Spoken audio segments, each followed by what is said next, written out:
Right now it's 6 a.m. morning Pacific time. I'm in a hotel room here in Greater Los Angeles. I landed here 10 days ago. Caught a really bad flu. Been sick for over a week. Could be COVID. Had fever for 3 straight days. Lost 15 pounds. That's about 7 kilograms in the last 7 days. Forgive my voice. This is the first morning I feel like I can speak continuously without having to stop and cough every 10-15 seconds.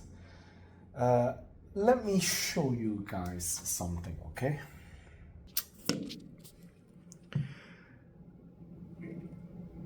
You guys see the sign over there? Freeway 210.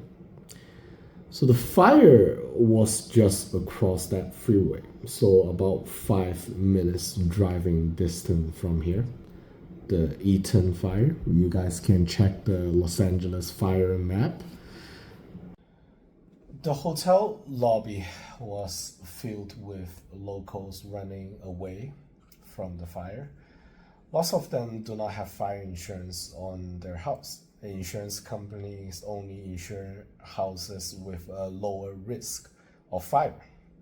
So my house is insured, but many of them who got their house burned down, they do not have insurance.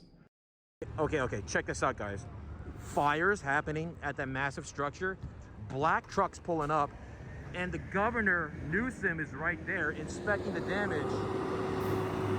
The neighborhood you see on the screen right now is the one I drive to once or twice a week. When the kids are too loud at home, my wife and I put them in our car, give them some snacks, and just drive them around. Quieter that way.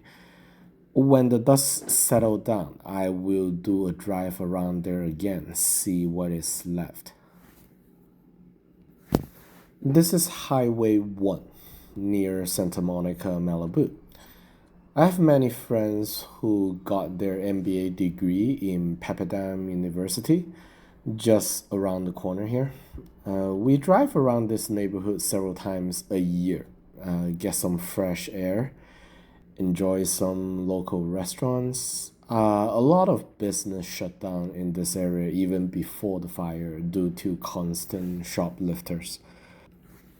Now, this is not a good time to add salt to the wound. I think being here in United States, in California, in Los Angeles, the center of the world when it comes to propaganda narratives, neoliberal woke agendas. I can also consider this as part of the center of the American disease or the American disorder. I don't want to say too much, but let me tell my American friends here a story, okay? See how many of you guys are insane with the situation. I'm going to be vague here. You know those big consulting companies, McKinsey and Boston Consulting Group? What they do is that they will give campaign donation to a politician candidate who are running for Congress or mayor, let's say $2 million, okay? And when that person gets elected, they're going to return the favor by, let's say, giving a $30 million consulting job back. So let's say McKinsey signs a $30 million contract with the city of Los Angeles to study the risk of fire and how to prevent it. And then the report will be written by 3-4 fresh college graduates, usually from Ivy League schools, over a few weeks or months. Of course, they are going to interview experts during the process. And then, after submitting the report to the city, nothing is done. Now, think about this, okay? $2 million spent on campaign donation. a few $100,000 spent on a few college students for writing a report, and you pocket the other 30 million bucks. So basically, the city is spending hundreds of millions a year on writing reports, but in reality, it's not making any impact whatsoever. Because if you actually execute those plans to hire people to go out there to actually install physical structures or remove that vegetation, it costs a lot of money. And that means less profit can be made in between.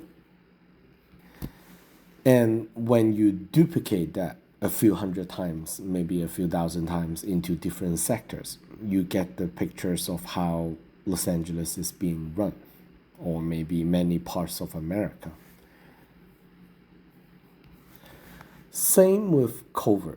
They spend millions paying for reports on how to slow the spread of COVID in school, and then nothing is done, while many of the local teachers are undercompensated for decades. Same with homeless problem. The homeless problem is a tool to pull money out of the government into the private sector. Same with the public transportation, spending hundreds of millions on do we need to build this or do we need to high-speed railway that?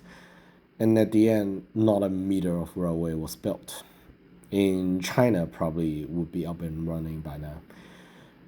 And then right after I post this, somebody is going to post in the comment section, democracy is better than autocracy. If you love China so much, why don't you go back to China? Things like that. This was a little cooking store thing. This is a parking lot for a center. Firefighting planes bringing water from the ocean to tackle the blazes still raging in all parts of this city. Growing too is anger at a perceived lack of preparedness by authorities. We shouldn't be seeing this. We shouldn't. This is where people need to wake up. Because if you're voting and you're picking people for softness or for the fuzzy feeling you got because they seem like they're good people, I want to know that we're going to have someone in charge. Then Rachel spots a face she recognises. Is that Gavin Newsom? That's the governor. That's the governor. Governor, I live here, governor.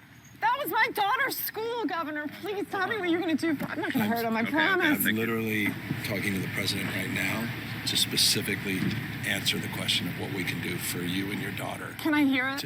Can I hear your call? Because I don't believe it.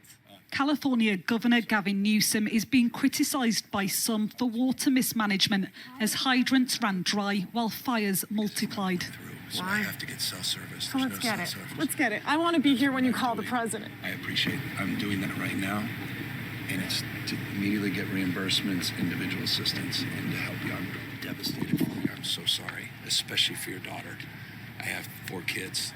Losing the school. Everyone who went to school there, they lost their homes. They lost 2 homes because they were living in one and building another. Governor, please tell me, what are you going to do with the president right now? We're getting the resources to help rebuild. Why was there no water in the hydrants, Governor? That's all literally. Is it going to be different next time? It has to be. Has to be. Of course. What are you going to do? I'm doing to everything fill the hydrants. I would fill them up personally. You know that. I literally have. I would fill up the hydrants myself. I understand. But would you do that? I would do whatever I can. But you're not. I see the. Do you know there's water dripping over there, Governor? There's water coming out there. You can use it. Why don't I leave? Well, this is where I grew up. 2 hours down that Highway 1 was where I went to college, UCSB, where Henry and Megan lived. I'm not sure when I can get back to normal scheduled video making. There's no internet at home. The power is unstable. The mobile phone service no longer allows data sharing from my cell phone. I exceeded the maximum this month. But I wish you guys a late Happy New Year. And there's a lot of things to catch up when I get my things up and running again. Oh, one more thing. Do not make donation to me because of this fire. I'm okay. My family is okay. My house is okay, as I know for now. So if you want to make a donation, there are other people that are in need. Stay healthy, stay safe.